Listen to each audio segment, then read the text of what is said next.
Dear Patriots, before the news starts, please subscribe to our patriotic channel by clicking the subscribe button. Give us a thumbs up to this video. Don't forget to leave your opinion below in the comments section. Share the news on Facebook and Twitter so you friends see it. Thank you. Ivanka Trump just announced something so incredible the world hasn't heard anything like it in years. The whole nation is talking about the solar eclipse that's happening tomorrow. It's the first solar eclipse since 1979 and there's much excitement. One person who is visibly excited as well is Ivanka Trump. She's been tweeting about it recently, in an educational fashion. Ivanka is such a smart lady, with such varied interests. I can just picture her tomorrow, gathering to watch the eclipse with her kids. And maybe with her dad, too. Let's take a moment tomorrow, to forget about all the animosity, and join together as one nation, to celebrate this very rare phenomenon. Where will you be, to watch the eclipse? I'll be in Middle Tennessee, where I will see 2 minutes of the total eclipse. Comment where you'll be watching here and share, so we all come together tomorrow. The Hill.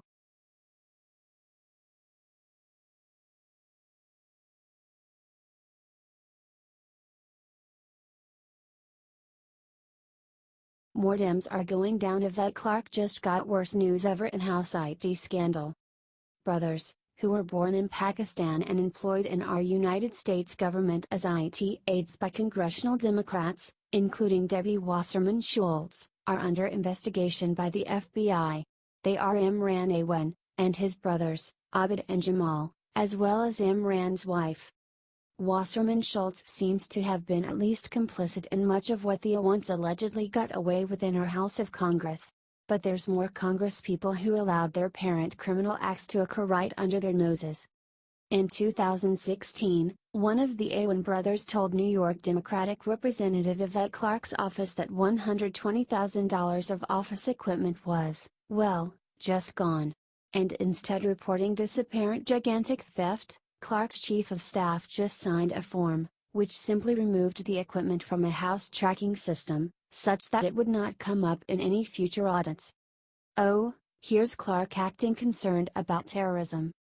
Investigators believe that the Awans were removing the equipment and selling it. And, yet, despite equipment disappearing, they remain employed by dozens of members of Congress. In fact, since 2007, Clarke's IT was handled by Imran, his wife, and Abid. Clarke's office didn't think it was important to alert authorities of the disappeared $120,000 of equipment, until they were asked as part of the probe into these Pakistani-born brothers.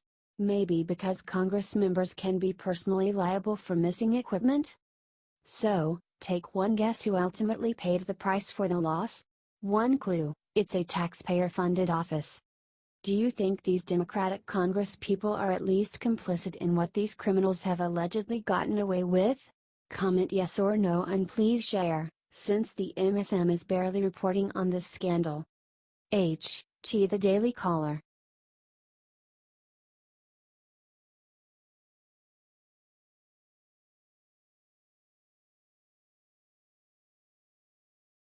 Nowhere to run. What the FBI just said about Awan brothers' IT scandal will have Wasserman Schultz freaking out.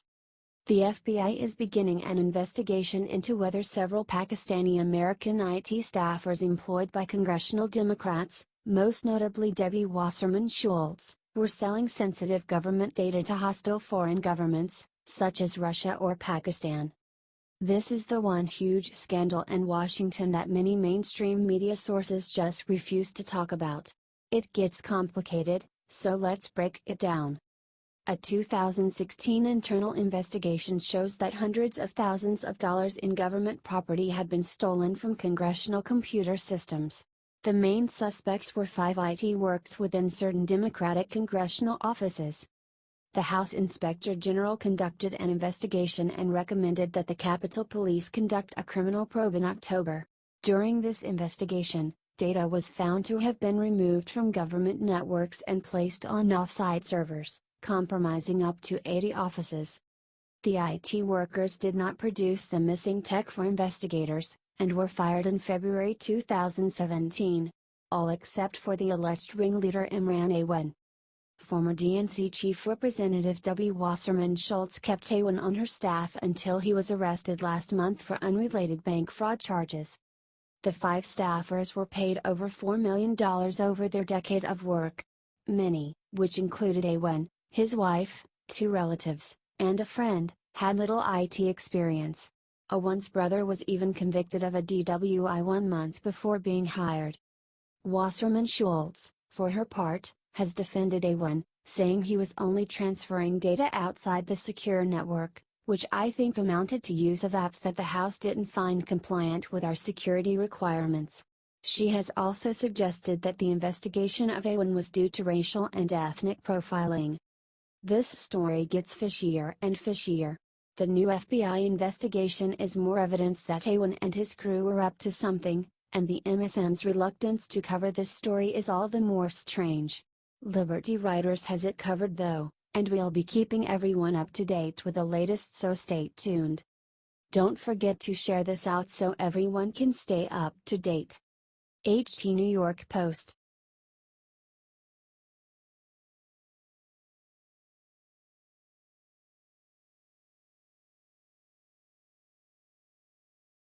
Unbelievable. Antifa's new secret weapon will have everyone screaming, "Lock them up." Pretty much every sensible person in the country at this point realizes that Antifa is a dangerous and sadistic organization looking to terrorize the public. If bats and pepper spray were not enough, now they have added a new secret weapon to their arsenal. Antifa has started throwing balloons and water bottles full of urine and poop. That's right, these America-hating heathens have sunk to an all-new low in the name of anarchy. They have no concern for public safety and, frankly, do not care one bit who they are attacking. If you want proof, Antifa attacked superliberal Katie Couric's camera crew at the Charlottesville riot just because they had cameras. Maybe if they are that afraid of being seen, they shouldn't be doing whatever they are doing. The tactic has been showing up so frequently in their assaults that Boston PD issued a urine warning to the rioters. This is not even remotely okay. These people are inspiring hate, violence, and racism at unprecedented levels. I'm sure y'all heard about the Navy seaman who was stabbed by an Antifa for having a Nazi haircut. These people cannot be allowed to continue unless we want to see our country fall. If you think it's time for Jeff Sessions to lay the hammer down on all the violent radicals, Antifa, neo-Nazis, KKK, New Black Panthers, Moors, and all the rest, share this out and let the world know.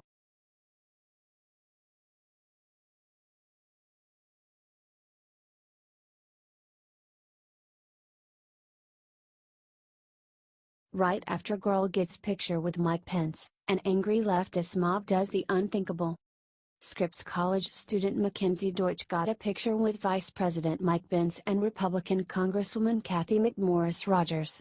Knowing many of her peers from the university were left-leaning, she was hesitant to post the picture on Facebook. But, wanting to share this unique experience after a summer interning for McMorris Rodgers, she posted it anyway. Then, the hate started pouring in. She wrote about the experience in an article for the Claremont Independent, saying, "Shortly after posting the photo, I began receiving vicious comments and private messages accusing me of not caring about LGBTQ rights and attacking me for getting anywhere near the vice president." Close friends and distant acquaintances alike lashed out in fury, subjecting me to lectures, rants, and name-calling, all while ignoring the photo's plainly apolitical context. She continued. "According to my peers, taking a photo with Vice President Pence is anything but neutral. In fact, it constitutes direct violence and oppression against marginalized groups." Fellow students called her vile names like bitch, and mocked her with grossly hyperbolic questions such as, "Did you manage to ask him why he thinks women are second-class citizens? And how many LGBTQ folks do you need to help send to conversion therapy in exchange for reproductive rights from Pence?" Deutsch concluded her essay with a call for unity, saying, "Apparently, when it comes to those with whom they disagree, many of my peers are only capable of disrespectful engagement. This is not as it should be. We need a genuine dialogue, now more than ever." The leftist zeitgeist obsessed with shutting down dialogue and turning to vile name-calling on college campuses is getting out of hand. Deutsch managed to stick up for herself with exceptional grace in class. Let's show this young lady some support by sharing her message of unity out. HT New York Post, Claremont Independent.